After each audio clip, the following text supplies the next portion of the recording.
ဘာစီလိုနာအသင်းကကွင်းလေကစားသမားဒီယွန်းကိုတက်တန်းတိုးစာချုပ်ချုပ်ဆိုအားလုံးပဲမင်္ဂလာပါဒီဆိုဒက်စ်ပွိုင်းအနာတိတ်မတ်ချန်နယ်ကနေပြန်လဲချုပ်ဆိုလိုက်ပါတယ်ဗျာဘာစီလိုနာအသင်းကဆိုရင်တော့နယ်သာလန်လက်ရွေးစင်အသင်းကွင်းလေကစားသမားဒီယွန်းကိုတော့တက်တန်းတိုးစာချုပ်ချုပ်ဆိုခဲ့တယ်လို့သိရပါတယ်အသက်28နှစ်အရွယ်ရှိပြီဖြစ်တဲ့ကွင်းလေကစားသမားဒီယွန်းကတော့2019ခုနှစ်ဇန်နဝါရီလ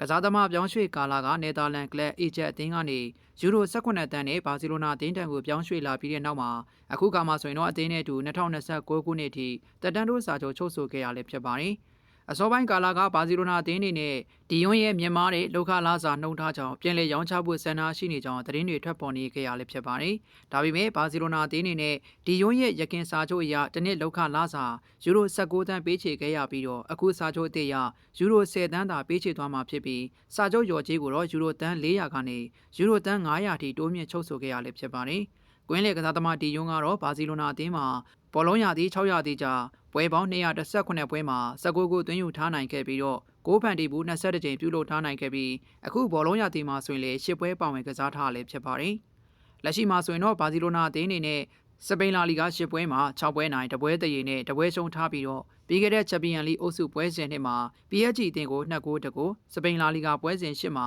စီဗီလာအသင်းကို4ဂိုးတကူနဲ့ရှုံးနေထားပြီးတော့လာမယ့်အောက်တိုဘာလ18ရက်နေ့မှာစပိန်လာလီဂါပွဲစဉ်9အဖြစ်ဂီရောနာအသင်းကိုအင်ကွေးမှာရှင်ပြန်ကစားရမှာဖြစ်တယ်လို့လည်းသိရပါတယ်ခင်ဗျာ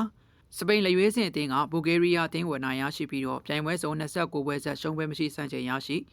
စပိန်အသင်းကဆိုရင်တော့2026ကမ္ဘာဖလားပြိုင်ပွဲခြေစစ်ပွဲအုပ်စုပွဲစဉ်မှာဘူဂေးရီးယားအသင်းကို4ဂိုးကိုမရှိနဲ့အနိုင်ရရှိပြီးတော့ပြိုင်ပွဲစုံ29ပွဲဆက်ရှုံးပွဲမရှိစံချိန်ကိုရရှိခဲ့တယ်လို့သိရပါတယ်။ကမ္ဘာဖလားခြေစစ်ပွဲအုပ်စုပွဲစဉ်လေးဖြစ်ရှင်ပြိုင်ကစားခဲ့တဲ့စပိန်အသင်းနဲ့ဘူဂေးရီးယားအသင်းတို့ပွဲစဉ်မှာစပိန်အသင်းကမီကေမာရီနို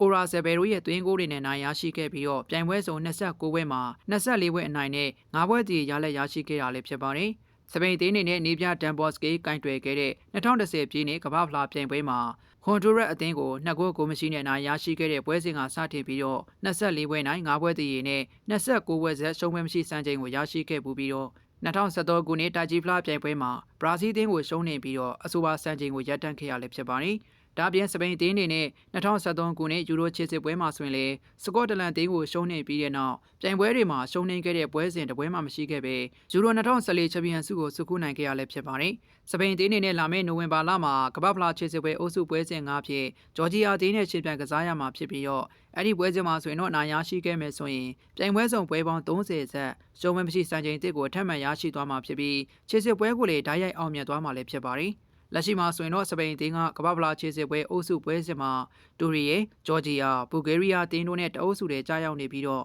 ၄ပွဲရှင်ပြိုင်ကစားထားရမှာ၄ပွဲစလုံးနိုင်ရရှိထားပြီးတော့တူရီကဲအသင်းကဂျာမတ်6မှတ်နဲ့အုပ်စုဒုတိယနေရာမှာရပ်တည်နေရလို့သိရပါတယ်ဗျာ။